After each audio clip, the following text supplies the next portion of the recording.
Mesdames et messieurs, bonsoir, ravi de vous retrouver. Une nouvelle édition de Direct pour ce lundi 17 janvier 2022 qui sera consacrée au partenariat égypto-arabe.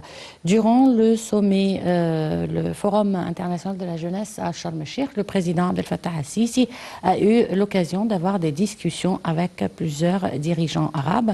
Il a également rencontré aujourd'hui le ministre algérien des Affaires étrangères.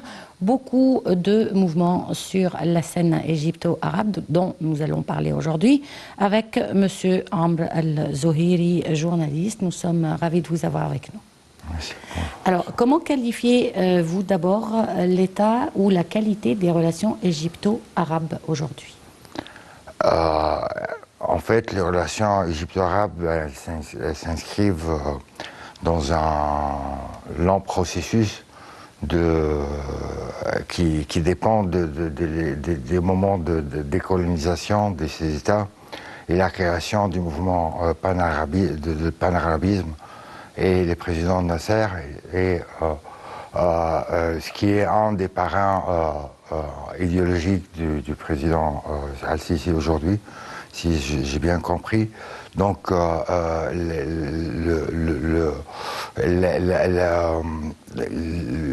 mouvement arabe est essentiel pour l'Égypte. Déjà, la République égyptienne s'appelle la République arabe d'Égypte, donc la langue arabe et c'est un vecteur de communication et d'union qui peut être plus efficace probablement que les unions qui dépendent de l'appartenance continentale ou peut-être religieuse. Donc ça pourrait donner une forme de coopération et de plus que le monde arabe est étendu du Golfe vers le côté des Indes jusqu'à l'Atlantique du côté du Maroc, de la Mauritanie. Donc c'est un vaste champ qui contrôle également le point de contact entre l'Europe, l'Asie, l'Afrique. Et donc c'est un monde qui forcément, tous ses membres ne sont pas comparables au niveau économique ni au niveau de la population, etc. Mais ils peuvent être complémentaires. Et ce qui était inscrit dans la vision de décolonialisme et de panarabisme qui était instaurée depuis les années 60.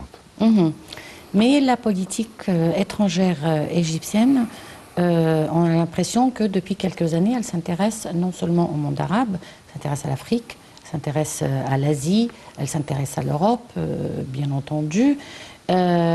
Parmi tous ces champs-là, quelles sont les particularités de la relation égypto-arabe? C'est d'abord ce qui motive la diplomatie égyptienne, comme la plupart des instances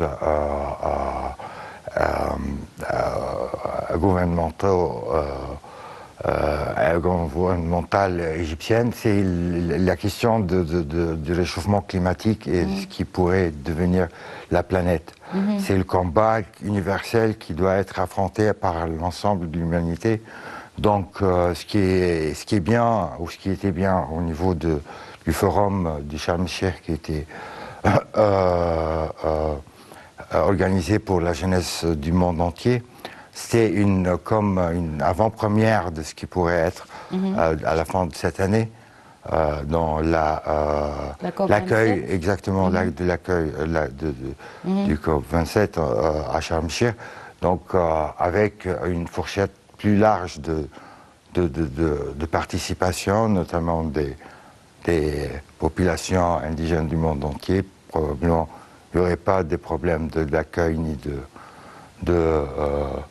également de visa ou de ce type, à part ce qui inscrivra la Covid à ce moment-là, pourrait nuire à cette vocation égyptienne d'accueillir l'ensemble de l'humanité pour discuter de l'avenir de l'ensemble de la planète. Donc, mais est-ce que le monde arabe est vraiment impliqué bien sûr, c'est une partie très importante et primordiale. D'abord, au niveau c'est la région qui a fourni le plus grand nombre de barils de pétrole pendant une grande partie de l'humanité. Oui. Donc, elle a coopéré d'une manière ou d'une autre dans l'industrialisation. Et aujourd'hui, elle doit avoir l'aide du monde entier à faire une transformation, comment dire, écologique vers un monde plus écologique dans l'ensemble de ces régions qui vivent malheureusement de pire en pire les impéries de la nature. Bon, comment voyez-vous l'avenir des énergies dans le monde? Et si le monde opte pour les énergies vertes ou saines, quel sera l'avenir de la région arabe qui compte essentiellement sur la production de pétrole, comme vous venez de le dire? Oui, mais également, cette région, elle a la bénédiction divine d'avoir également le soleil qui peut être transformé en énergie propre.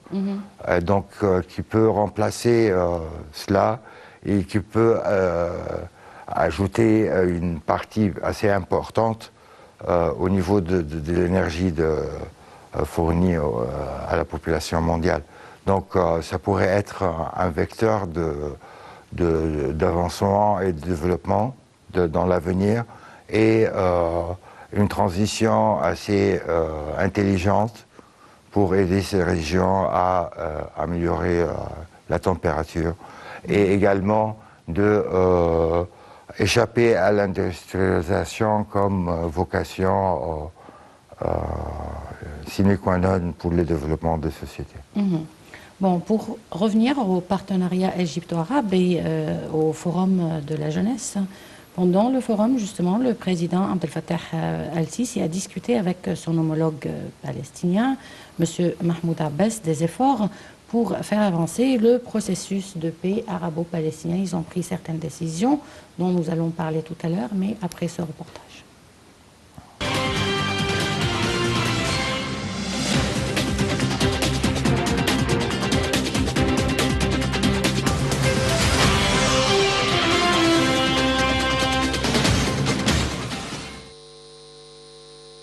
À la lumière de la 4e édition du Forum mondial de la jeunesse tenu à Sharm el-Sheikh la semaine dernière, le président Abdel Fattah el-Sisi a reçu son homologue palestinien Mahmoud Abbas.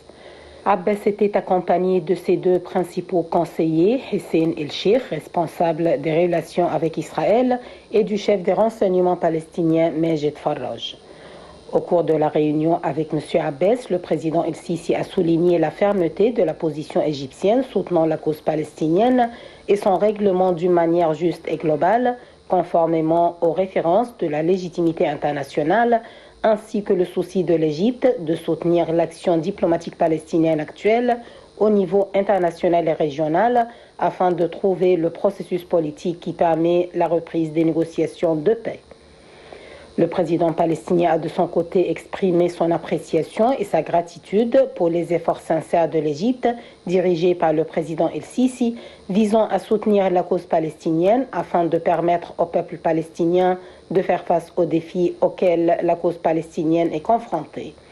De même, il a loué la stabilité et la durabilité du rôle historique de l'Égypte à cet égard, dans le but de parvenir à une solution juste et globale à la question palestinienne. Au cours de la réunion, les deux homologues ont examiné les efforts de la reconstruction de la bande de Gaza ainsi que les derniers développements sur la scène palestinienne au niveau interne, régional et international, affectant l'ensemble de causes palestiniennes, ainsi que les efforts régionaux intensifs et les contacts égyptiens au cours de la dernière période. Dans ce contexte, il a été convenu de poursuivre la concertation et la coordination intensive, que ce soit au niveau bilatéral ou trilatéral, avec la participation de la Jordanie, afin de relancer le processus de paix.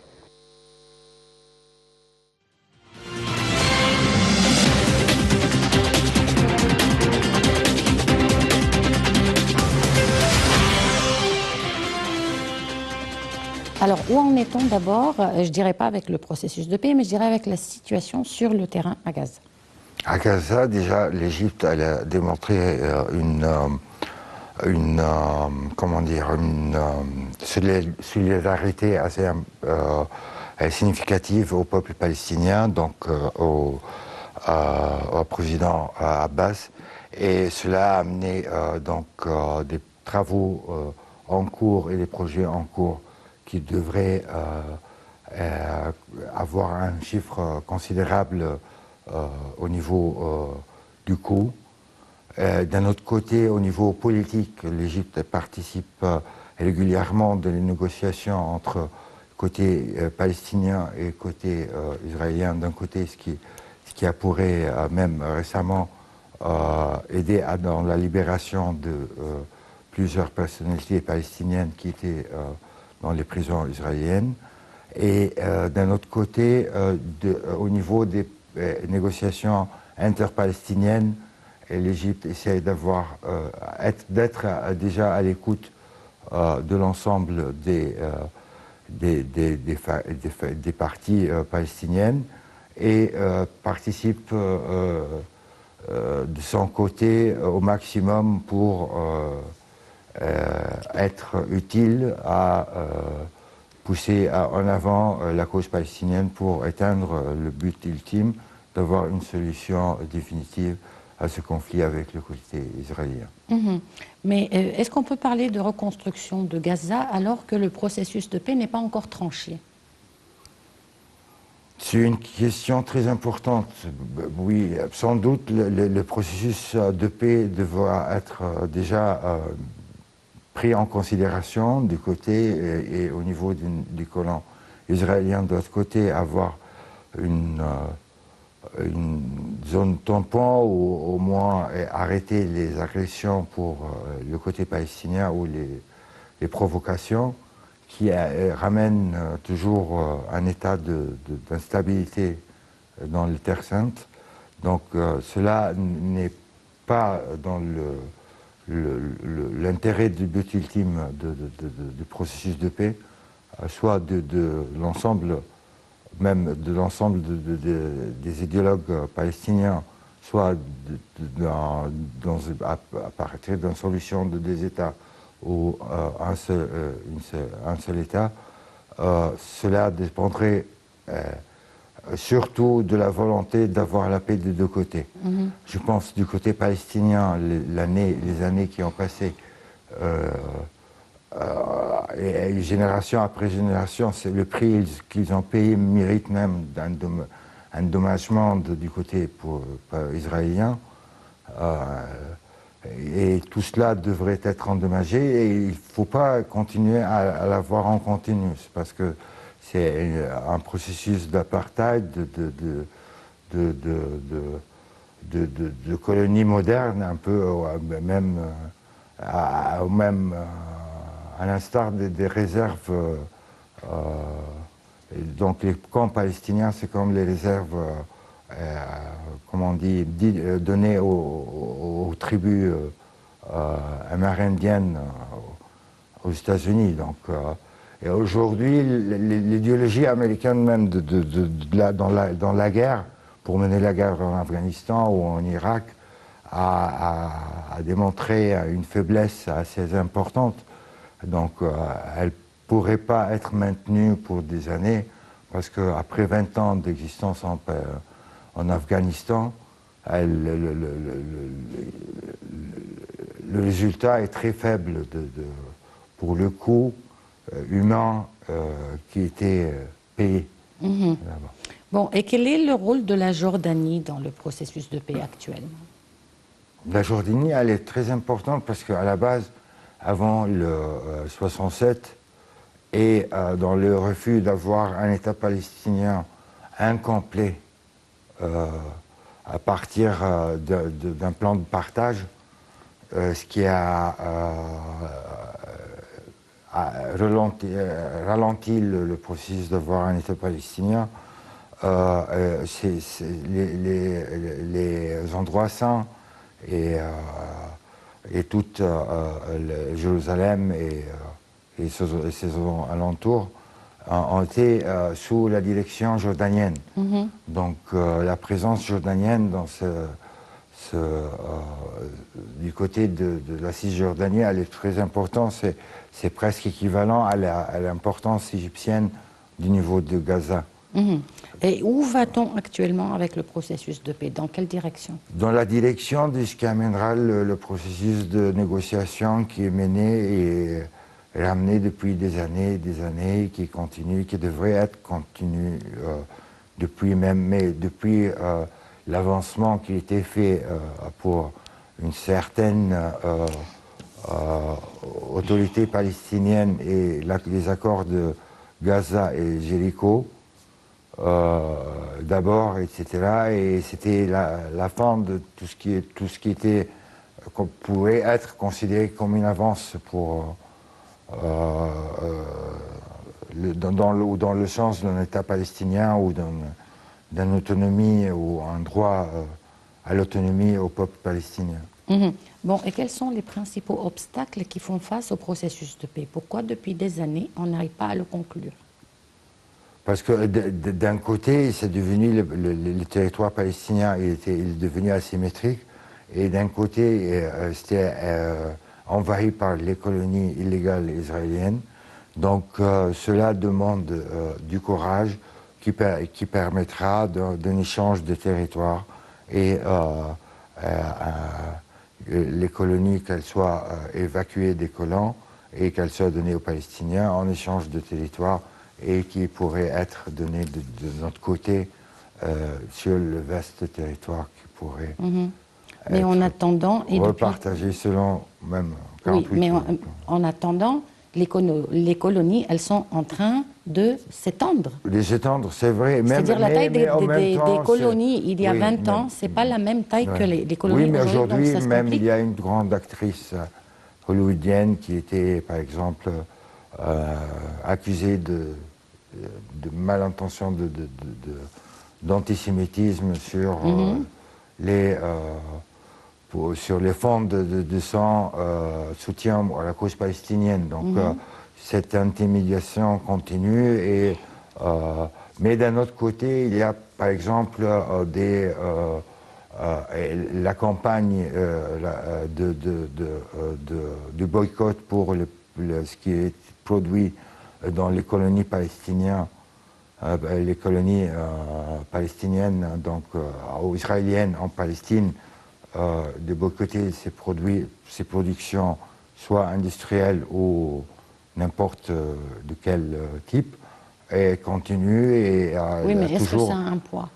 Oui, c'est un poids en Europe et c'est un poids aux États-Unis, et ça continue. Ça reste minime et sans financement ou sans pouvoir, mais elle existe parce que ces gens qui ont mené le militantisme pour ces genres des ONG, donc des organisations non gouvernementales, ils sont menés par la conviction et pour l'audace qu'ont pu avoir en voyant un peuple démuni démuni de ses droits, et démuni de sa terre, démuni de tous et agressé, et qui est depuis des années et des années qui vit une sorte de nettoyage ethnique sur sa terre, sur base de non-appartenance à la terre de ses grands-pères ou de ses parents. Bon, on va poursuivre avec la Palestine et on va là parler dans ce reportage du plan égyptien pour la construction de la bande de Gaza. Voyons ensemble.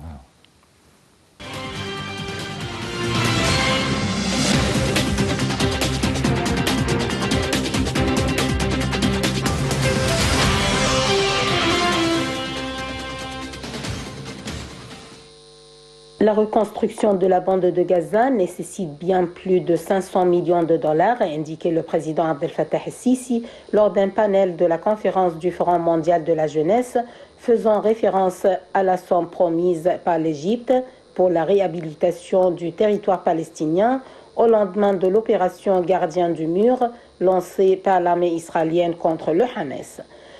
Nous aurions voulu donner plus, a regretté le chef de l'État. J'espère que le processus de reconstruction prendra fin le plus tôt possible pour le bien de nos frères de la bande de Gaza, a ajouté le président El-Sisi, souhaitant que les habitants de la bande soient eux-mêmes impliqués dans les efforts de reconstruction et non des travailleurs étrangers.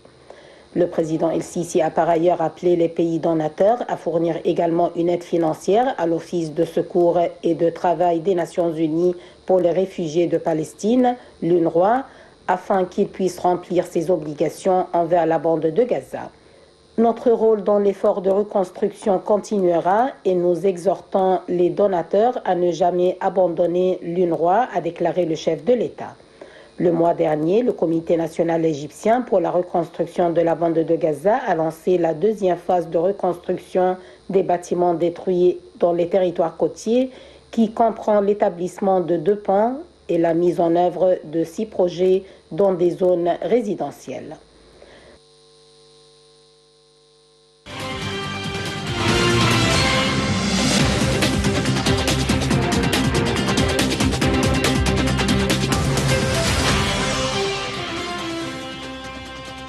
Donc, comme on vient de le voir, le monde actuellement, il s'intéresse effectivement à la reconstruction de Gaza à condition qu'elle dure.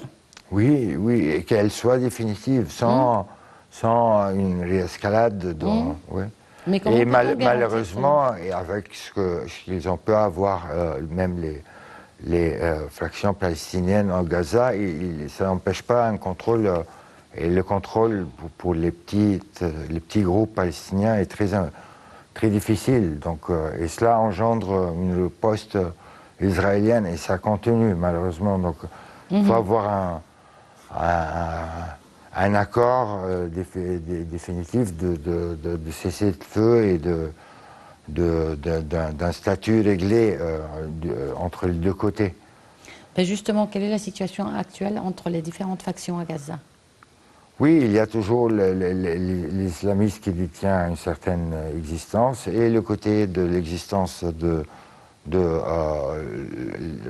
ce qui représente Mahmoud Abbas, etc., en étant de ce qui est présenté par l'autorité palestinienne. Et il y a de l'autre côté ce qui était le Gazaoui, l'ancien Gazaoui, donc Mohamed Dahlan, qui se représente.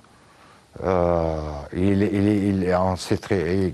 est connu d'avoir une certaine popularité à Gaza, donc du côté, mais il vient avec l'idée d'un seul État, plus global, qui peut englober les deux parties. Mais de notre côté, les anciens proches de M. Arafat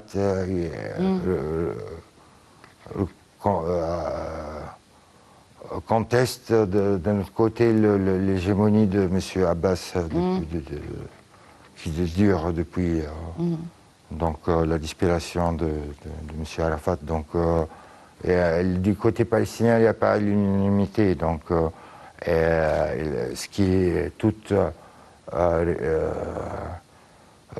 un jeu en continu de chat et de souris entre Palestiniens et Israéliens. Oui, mais ça n'aide pas à trouver une solution. Et tant que les partis internes au sein de la Palestine ne sont pas unis, comment peut-on trouver un accord avec Israël?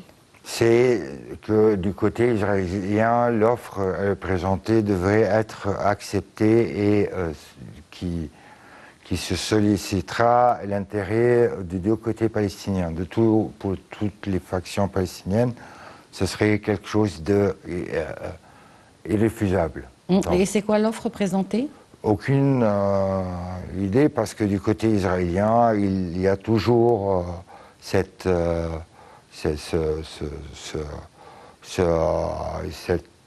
alibi représenté du côté palestinien. Qui va accepter quoi? Donc, il faut proposer. Oui, mais qu'est-ce qu'il propose? Cela restera à discuter entre chefs de deux côtés pour avoir une solution définitive. Mais malheureusement, du côté israélien, il ne présente rien. Au contraire, ce qu'on trouve Ils jouissent de l'état de normalisation des relations avec de nombreux pays arabes, et cela leur donne comment dire,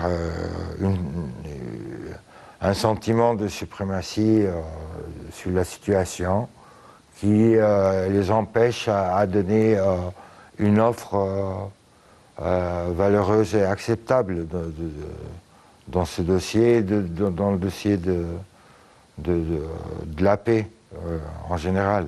Et du côté israélien, quelle est la situation interne? Mais on trouve une reprise le premier mois d'un ministère qui normalement devrait durer, avec une certaine flexibilité au niveau de, par exemple, pour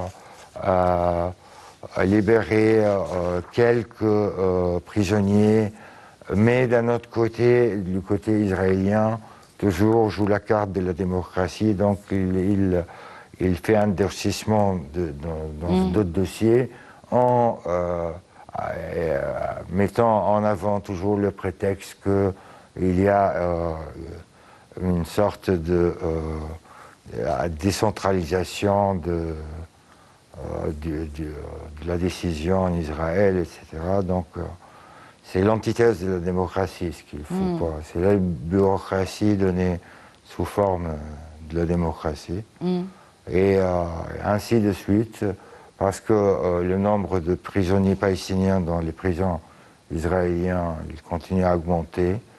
Et c'est difficile pour eux à continuer à vivre une vie normale. Et d'un autre côté, il y a ceux qui en sont partis. Donc il y a également dans ce qui reste de camps de réfugiés anciens, soit en Jordanie ou au Liban, et c'est leurs descendants aujourd'hui, qu'est-ce qu'ils deviennent, tous qui sont apatrides. Et au niveau de la violence? La violence, elle doit cesser du deux côtés, parce que mener la violence au côté individuel, ça rappelle les mémoires de la séparation des Indes, quoi. L'Inde et le Pakistan, ça n'a pas de sens, c'est un conflit religieux sous aucun, qui ne doit pas se faire, parce qu'on va arriver, parce que les deux religions sont complémentaires d'un côté, et mener une guerre au nom de ces deux religions qui sont complémentaires, donc les deux, parmi les trois monothéistes, uniques religions monothéistes dans le monde, et qui ont le même histoire et la même histoire et le même compte dont continue principalement. Donc ça n'a pas de sens apolitique. Donc c'est plus tout cela, c'est des intérêts politiques qui se cachent sous couverture religieuse. Bon, on va passer à un autre dossier qui est la coopération avec le Liban. En marge du Forum international de la jeunesse, le président Abdel Fattah el-Sisi s'est également entretenu avec le Premier ministre libanais. Des propos importants qui ont été débattus que nous allons voir dans ce reportage.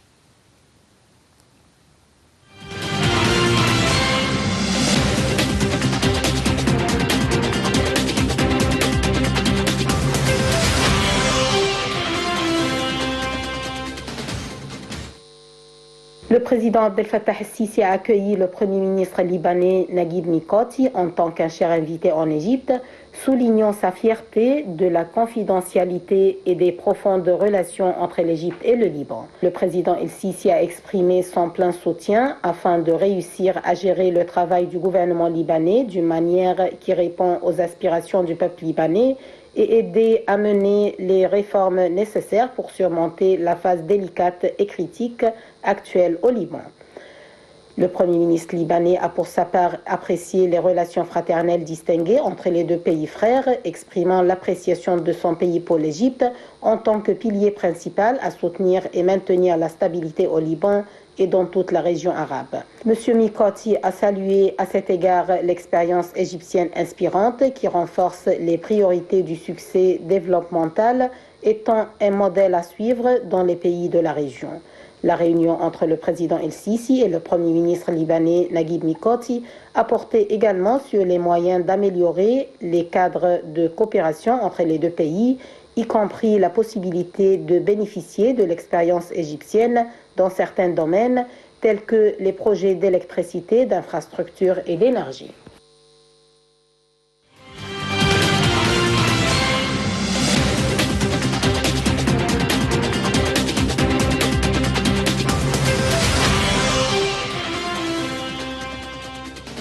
Bon, avant de parler de la coopération de l'Égypte avec le Liban, vous voudrez aussi parler de la situation actuelle, la situation politique au Liban.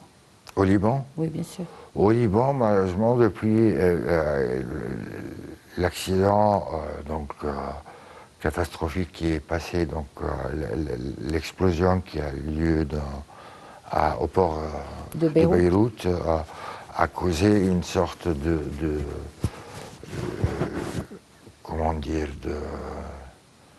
d'immobilité politique qui a causé un grand retard pour l'annonce du gouvernement et qui a eu des échecs avec le président Hariri et puis avec M. Mikati. M. Mikati a réussi à formuler le gouvernement avec un accord, mais malheureusement le désaccord est retourné et le cabinet ne s'est plus retenu ou fait un entretien collectif où ne s'est pas mené depuis quelque temps, malheureusement. Mais cela ne démontre pas un désaccord entre les ministres du gouvernement, mais démontre plutôt une immobilité dans les cartes ou les possibilités proposées aux mains des ministres pour régler ou arranger la situation. Malheureusement, ce qui se passe au Liban aujourd'hui est malheureusement inévitable, mais c'est catastrophique et inacceptable parce que l'inflation qui mène la lire libanaise à des prix inacceptables face aux devises étrangères mène la vie de la population libanaise, notamment ceux qui travaillent dans les secteurs privés et publics libanais, dans une vie difficile aujourd'hui. Et cela demande une intervention mondiale, arabe, du côté du Maghreb comme du côté du Mashrek, donc du côté du pays du Golfe et de l'Arabie Saoudite, a présenté une aide très rapide au peuple libanais. Et je pense que c'est le seul moyen de sortir rapidement de la situation au Liban aujourd'hui. Donc il faut avoir une couverture arabe et financière qui peut redresser l'économie libanaise avec un grand travail qui pourrait être collectif au niveau régional, avec ce qui pourrait être proposé dans les années à venir, dans le cadre d'un combat acharné mondial contre le réchauffement climatique d'un côté, et de l'autre côté, de volonté de redresser les économies des pays de la région, donc au niveau économique, à travers une éducation décente qui permettra une vie décente à travers une réimplantation de certaines industrialisations qui ne seraient pas nuisantes à la planète, mais qui peut présenter une alternative dans le développement de la planète pour maintenir donc l'humanité en meilleure santé pour le plus longtemps possible. Et quel est le rôle de la France au Liban? La France, actuellement, elle se dirige plus vers la présidentielle française, qui est une priorité. Le premier tour de la présidentielle française est dans à peu près 100 jours ou 3 mois dans cette fourchette-là. Donc c'est actuellement, monsieur, bien sûr, Macron a essayé de jouer un rôle avec la francophonie au niveau de la Méditerranée, l'Afrique et le Machrek, mais dans la plupart des fronts, il a eu de la résistance, notamment dans la conférence qu'il a menée à Toulon, qui a également Actuellement, c'est le président Macron a eu 2 mandats? Non, il va. Je pense, j'imagine qu'il peut se présenter. C'était sa première mandat, qu'un mandat qui était après président Hollande, si je ne me trompe pas. Et oui. Donc le président Macron se présentera aussi. Je pense, oui. C'est un secret de polichinelle, je pense, oui. Non, oui. mais sûrement. Mais oui, il y a plusieurs candidats qui sont... Justement, quels sont les autres candidats? Je pense au niveau de... Si on prend la palette à partir de la gauche, si on parle de l'extrémité, non, mais M. Jean-Luc Mélenchon qui présente des idées idéalistes et correctes au niveau de la lecture de la société, mais réalisables ou peu réalisables, c'est le choix des électeurs français. Et dans la gauche, également la gauche classique, il y a Madame Hidalgo, Anne Hidalgo qui était le maire de Paris, de la ville de Paris. Et du côté de la gauche également, il y a les Verts, le parti des Verts, ils ont fait des primaires qui ont mené un candidat donc, très respectable pour avoir donc toutes les mouvances écologiques sous sa direction. En même temps, parmi la gauche, il y a Madame Toubira qui aussi qui se présente. Oui, qui se présente et également qui appelle à une primaire à gauche pour désigner un seul candidat qui pourrait à ce moment-là avoir des chances contre donc le président en service, donc en cours, Monsieur Macron, qui a toutes ses chances d'être élu également, mais également de la droite classique, il y a Madame Valérie Pécresse qui a gagné la primaire des Républicains, la mouvance donc la droite classique de Monsieur Sarkozy, tous les ténors de la droite héritier du général de Gaulle, classique quoi, de la droite. Donc ça a mené après un combat électoral interne dans le parti à avoir donc la direction ou la désignation des militants pour qu'elle soit la candidate du parti. Donc Madame Pécresse, elle a toutes ses chances également. Et il y a celui qui vient du journalisme, donc du Figaro, de la chronique à la télé, Monsieur Éric Zemmour, qui mène un combat assez féroce contre les femmes, dont contre l'islamisation l'islamo-gauchisme, il regarde le féminisme d'un côté plus... L'éducation. Oui, aussi. il regarde Je dirais, il a une assez, certaine vision de la France. Des idées très rigides. Oui, qui renvoie à l'histoire sans vraiment maintenir les vraies leçons ou les véritables leçons de l'histoire, mais maintenir des questions conflictuelles qui ne mènent pas à un équilibre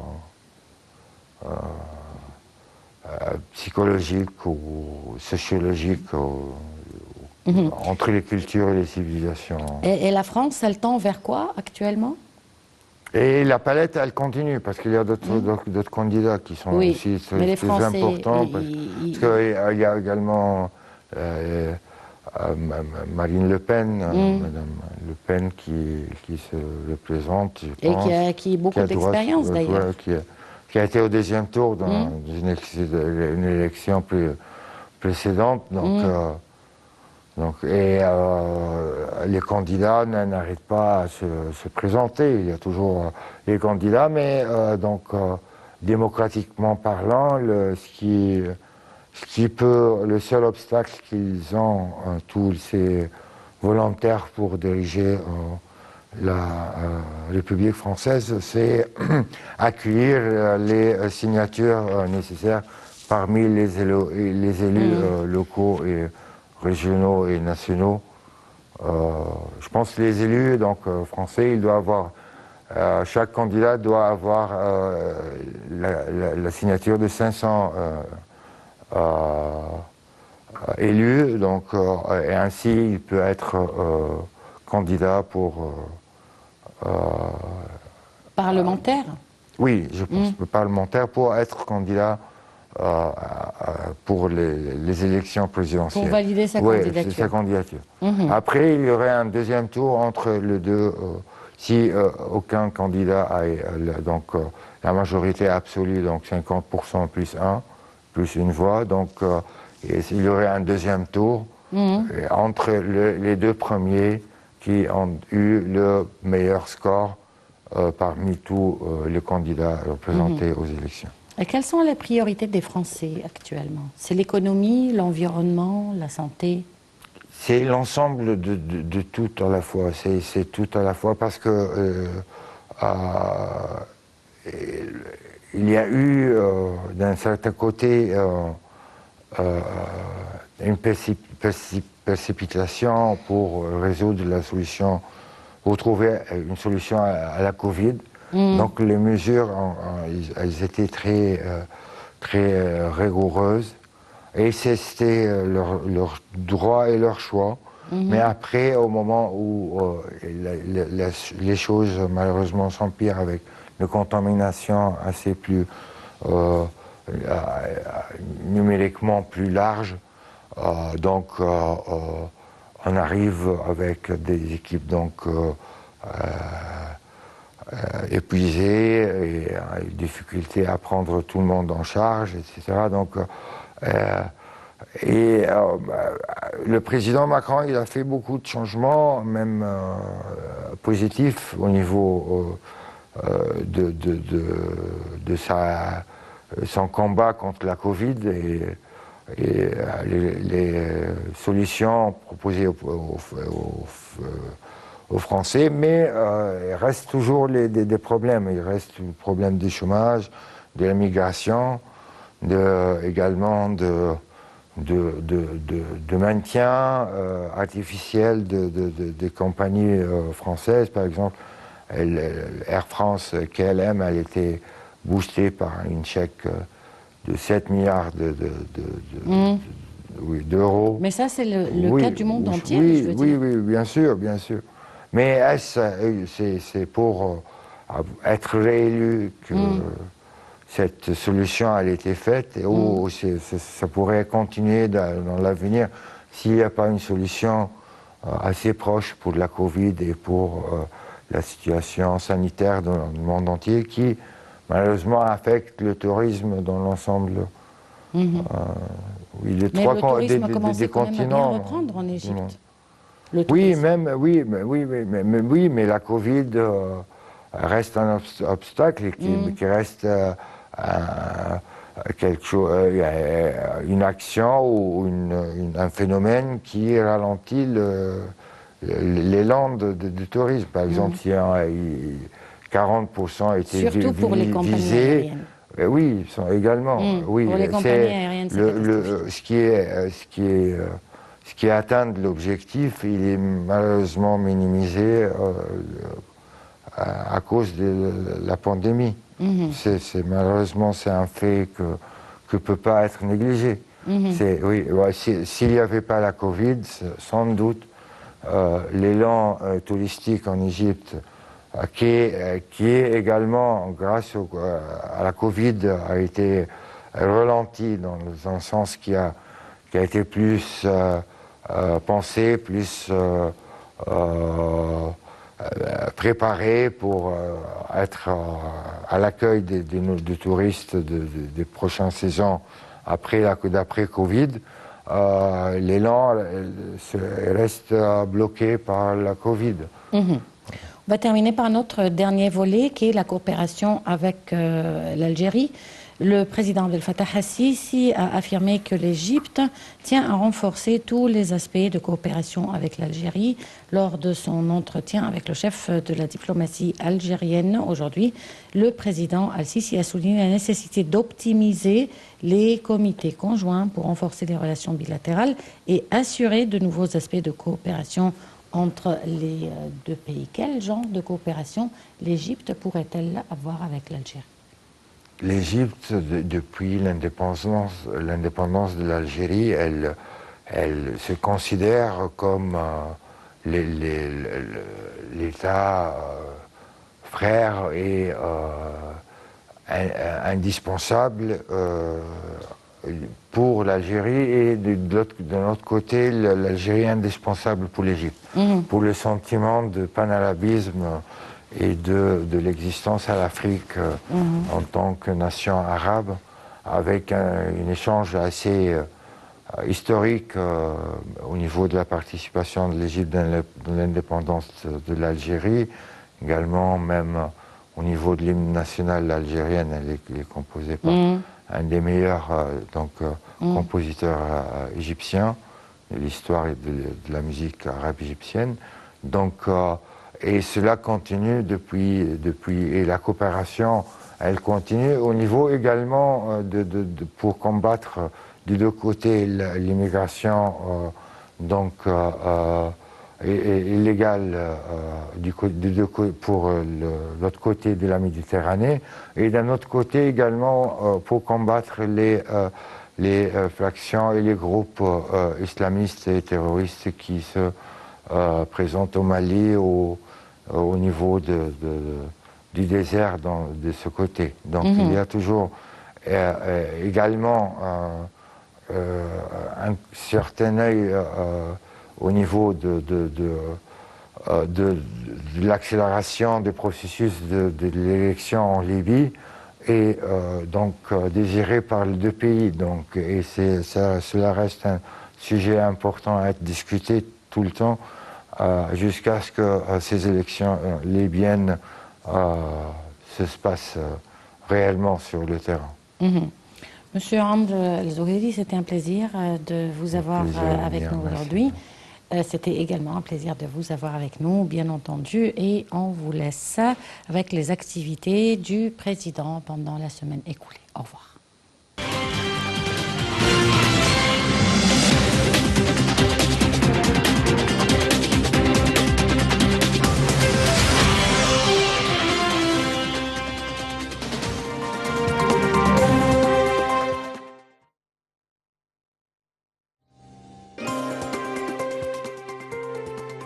Le président Abdel Fattah el-Sisi annonce l'inauguration de la 4e édition du Forum mondial de la jeunesse à Sharm el-Sheikh.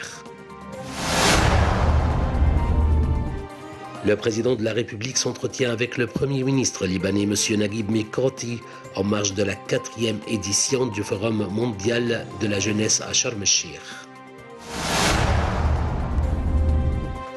Le président Al-Sisi reçoit le président palestinien Mahmoud Abbas et la délégation qui l'accompagne à Sharm el-Sheikh en présence du chef des renseignements généraux, le général Abbas Kamel. Le président de la République inspecte les bureaux des entrepreneurs, l'exposition Les Fils du Sinaï, notre patrimoine et le musée de vie décente au Forum mondial de la jeunesse à Sharm el-Sheikh. Le chef de l'État participe à une session de simulation sur les droits de l'homme et le changement climatique au Forum mondial de la jeunesse à Sharm el-Sheikh. Le président Abdel Fattah el-Sisi poursuit sa participation aux activités de la 3e journée du Forum mondial de la jeunesse à Sharm el-Sheikh. Le président Al-Sisi rencontre les correspondants étrangers accrédités en Égypte par les agences de presse internationales dans le cadre des activités du Forum mondial de la jeunesse à Sharm el-Sheikh. Le président de la République assiste à la cérémonie de remise des diplômes des promotions de l'Académie nationale de formation des jeunes. Le chef de l'État assiste à la cérémonie de clôture du Forum mondial de la jeunesse à Sharm el-Sheikh et honore un certain nombre de jeunes inspirants participant au forum.